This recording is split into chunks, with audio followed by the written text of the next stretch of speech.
I'm Mark. And I'm Josh. And this is Alter Ego Comics TV, episode number 139.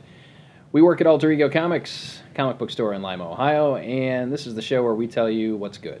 We tell you the comics that are good, the stuff that we like, with the hopes that you'll buy good stuff and like them too. And everyone will be happy. Happy. I don't even watch that show. Happy, joy. Oh, yeah, well, Ren and Stimpy. Okay. Good times. And today's 90s reference is brought to you by Nickelodeon.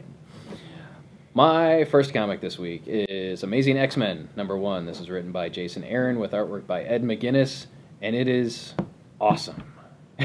Jason Aaron's X-Men work has been something that we've talked about for years now, and some of you have followed suit and picked it up and enjoyed it, and some of you haven't. For those of you, there is medication, I think, that might help you appreciate good writing and good stories. But Jason Aaron has a good handle on the bridging the old with the new. I think capturing that Chris Claremont-esque writing where there's serious stuff going down, but the characters are still having fun, and he's nailed the voices of the group that he's writing. You know, Wolverine, Rachel Gray, Kitty Pryde, the Beast, a bunch of other people, Iceman, and this group, this Amazing X-Men team, is actually drawn together to not to seek out, but let me go back a step. So the cover of this book, which you've seen on the screen, has Nightcrawler on the cover. So this book is about the return of Nightcrawler, who's been dead for X number of years. 4 years? It's been a while. It's been 4 years in our world. I don't know how long it's been in theirs. Right. Well, in our world's the only one that matters. I believe it's been 4 years. And so at the beginning of the book, we get to see Nightcrawler, and we assume that he's in heaven, and then bad stuff happens. And he has to throw off his robes of tranquility and become the swashbuckling character that we all know and love, which we kind of sort of haven't seen in a while. Well, first off, because he's been dead. But prior to that, he was much more serious. He became a priest. He was, I don't know how, what church, where did he go to become a priest? Is he actually a priest? I believe so, yes. Okay. Germany, probably. He was, yeah. Maybe. I think he did it on the internet. So this is the fun-loving, swashbuckling, fuzzy blue elf that Claremont wrote for years and years.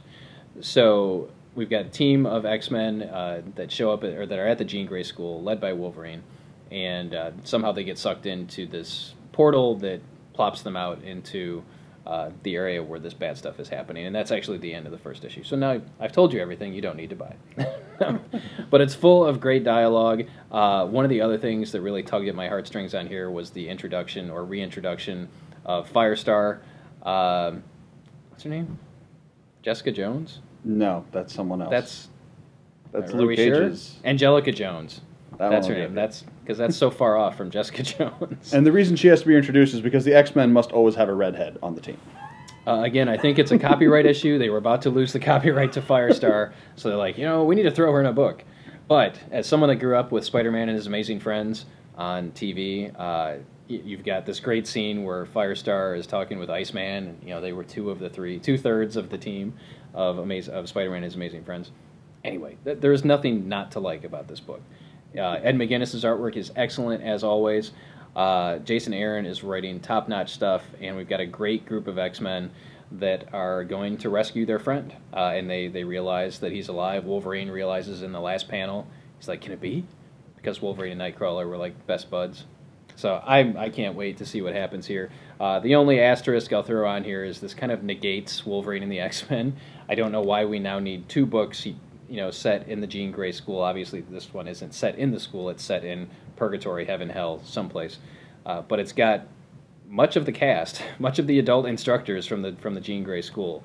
So I'm kind of curious to see what Aaron does with his other book, Wolverine and the X-Men, now that this is an ongoing series. That was very long-winded. But it has a wraparound cover, too. It does have a cool wraparound cover. Yeah.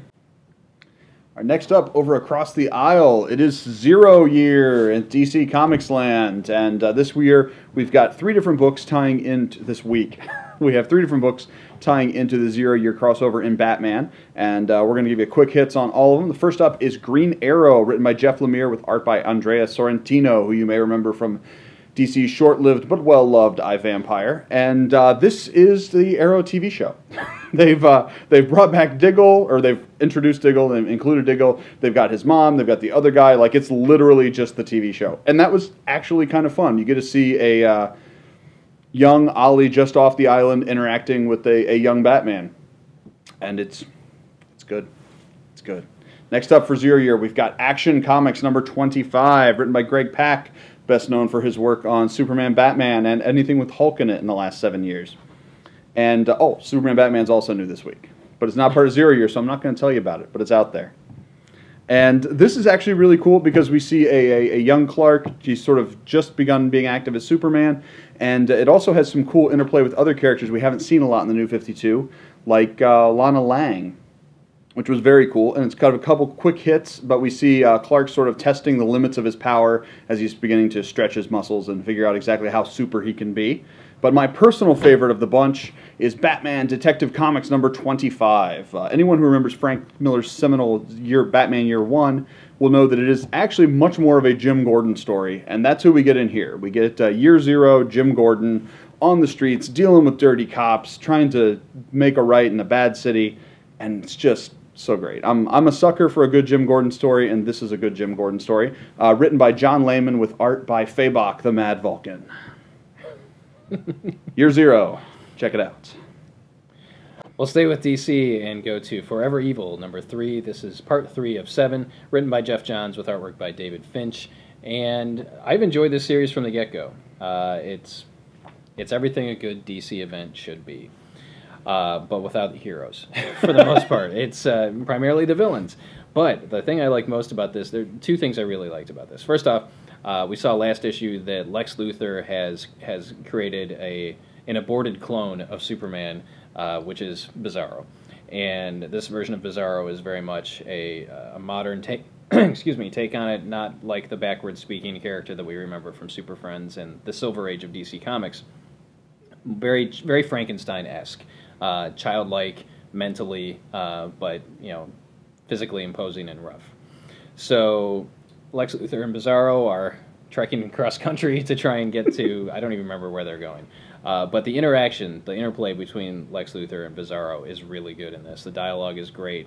Really makes me appreciate and remember why Jeff Johns is as good as he is, reading the dialogue between these two. Well, Bizarro doesn't say anything except but the other thing I really liked about it is we spent some time with the Rogues, with Flash's Rogues Gallery, primarily Captain Cold, and it gives us a chance to see the villains act less villainous. When the heroes aren't around and the villains are fighting these unstoppable beings, the crime syndicate, they're stuck doing the right thing. The crime syndicate ordered the Rogues to burn Central City to the ground, and they didn't do it because of the innocents that would be injured, which is kind of sort of weird. But Flash's Rogues have always been, I think, more along the lines of a Catwoman type character, where sometimes she's good, sometimes she's bad. They're doing what they're doing, and they don't really want innocent people to get hurt, especially kids. So they say, no, we're not doing that, and then the crime syndicate comes after them. We also get some interesting scenes with Black Adam and Black Manta. Really good stuff. If you're not reading Forever Evil and you're a DC fan, you're truly missing out. And if you're looking to jump into the DC universe, this is a great book to start with.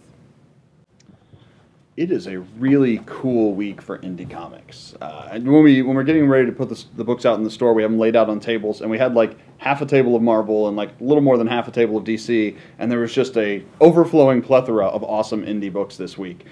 Stuff like Suicide Risk is back out and on the stands, and a number of other cool titles. And I'm going to talk to you about a couple of them right now. We've got 10 Grand number 5, written by J. Michael Straczynski, with art by C.F. Smith.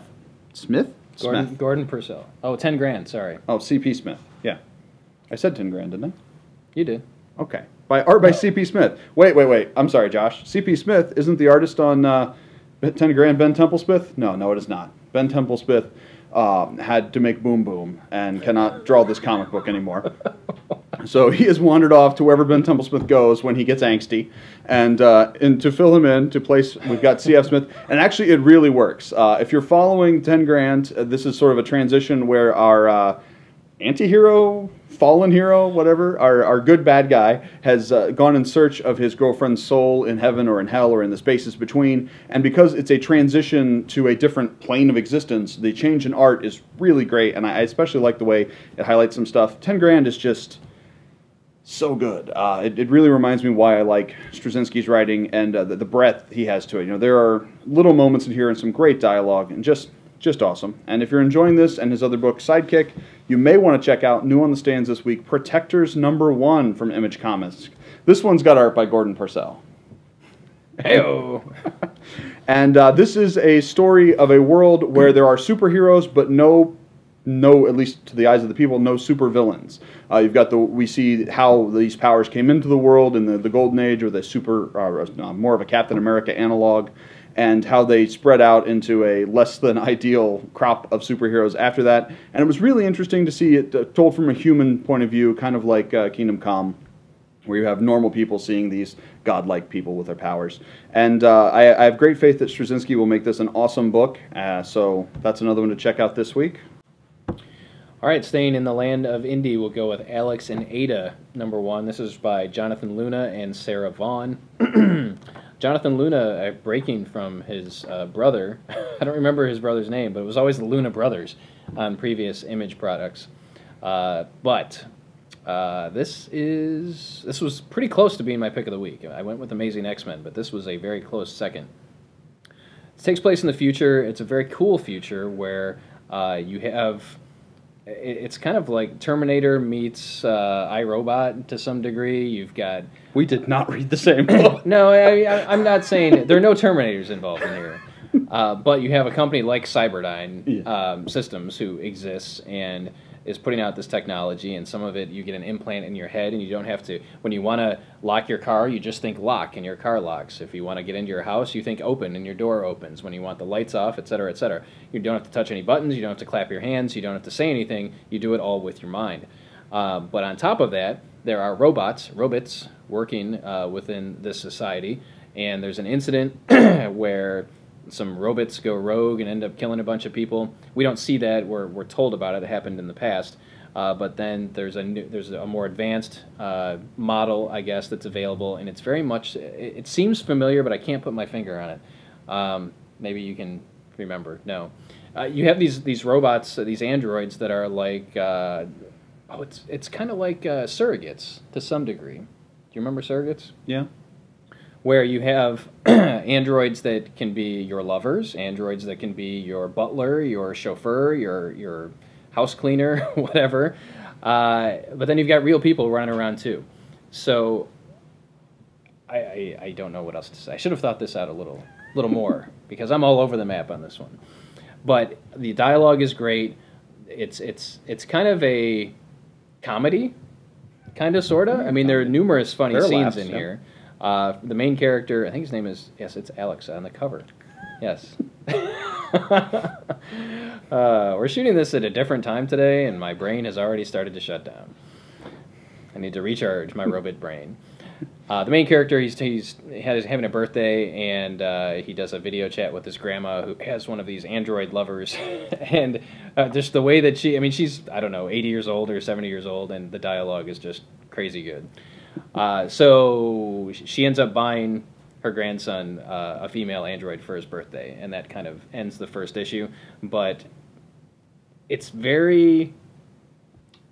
Help me out with this. It's a personal book. It's quiet. It's a character portrayal of this character Alex. You know, he's maybe a little lost in the world, and it's very quiet, sort of moving you through, introducing you to the character.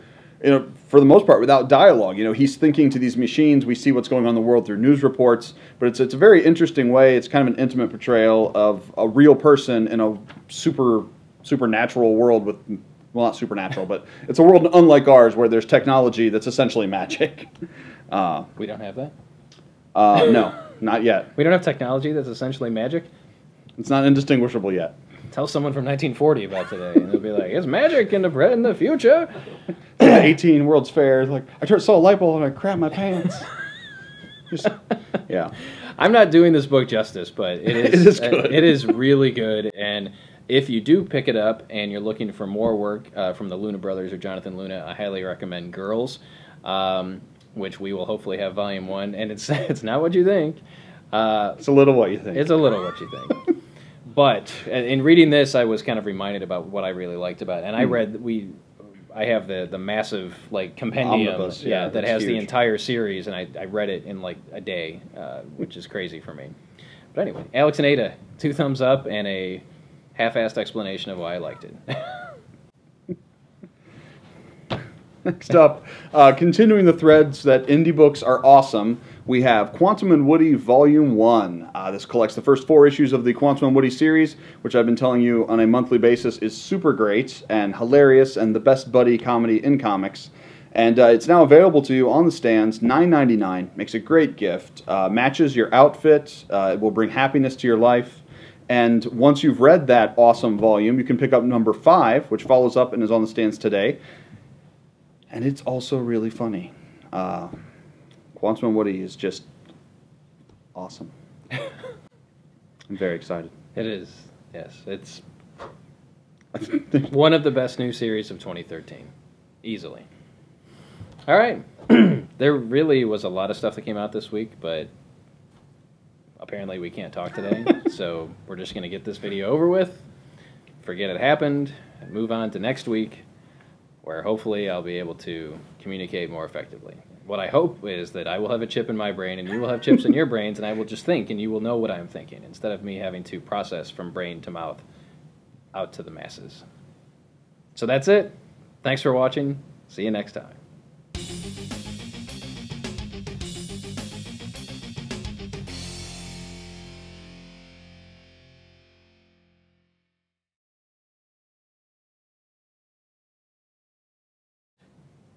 You never go brain to mouth.